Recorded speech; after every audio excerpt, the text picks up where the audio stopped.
আসসালামু আলাইকুম ওয়া রাহমাতুল্লাহ। পেটের দীর্ঘমেয়াদী যে রোগগুলি আছে তার মধ্যে আইবিডি, ক্রোনস ডিজিজ এবং আলসারেটিভ কোলাইটিস এই রোগগুলি প্রধান আর কি।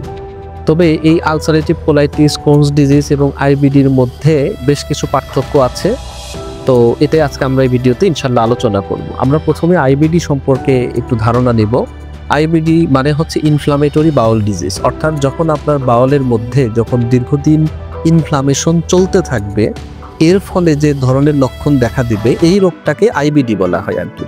এই আইবিডিটারই প্রধান দুটি প্রকরণ হচ্ছে আলসারেটিভ কোলাইটিস এবং ক্রোনস ডিজিজ, অর্থাৎ আলসারেটিভ কোলাইটিস এবং ক্রোনস ডিজিজ হচ্ছে আইবিডিরই দুটা বিভিন্ন প্রকরণ আর কি। এখন আমরা আলসারেটিভ কোলাইটিস সম্পর্কে একটু ধারণা নেব। যখন শুধুমাত্র কোলন এবং রেকটাম আক্রান্ত হয় তখন এটাকে আলসারেটিভ কোলাইটিস বলে, এবং এই কোলনে মিউকোসা ক্ষত এবং আলসার তৈরি করতে পারে আলসারেটিভ কোলাইটিসে। যেহেতু আলসারেটিভ মানে হচ্ছে ক্ষত এবং কোলাইটিস মানে হচ্ছে ইনফ্লামেশন। লক্ষণ কি? দীর্ঘদিন ডায়রিয়া হওয়া, যে ডায়রিয়াটা কোনোভাবেই কন্ট্রোল হতে চাবে না, পায়খানার সাথে রক্ত যাওয়া, প্রচণ্ড পেট ব্যথা এবং ওজন খুব সিগনিফিকেন্টলি ভাবে কমতে থাকবে। এগুলোই সাধারণত আপনার আলসারেটিভ কোলাইটিসের মূল লক্ষণ। এবার আসেন ক্রোনস ডিজিজ।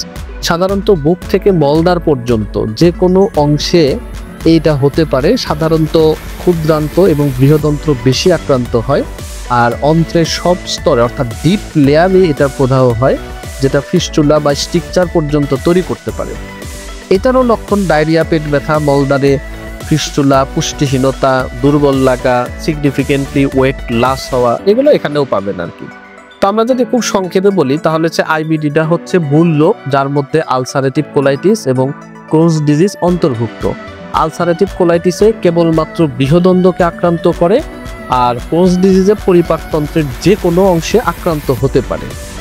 আর ক্রোনস ডিজিজ অন্ত্রের গভীর স্তর পর্যন্ত প্রভাব ফেলে, কিন্তু আলসারেটিভ কোলাইটিস কেবল অত ক্রোনস ডিজিজের মতো অত বেশি প্রভাব ফেলে না।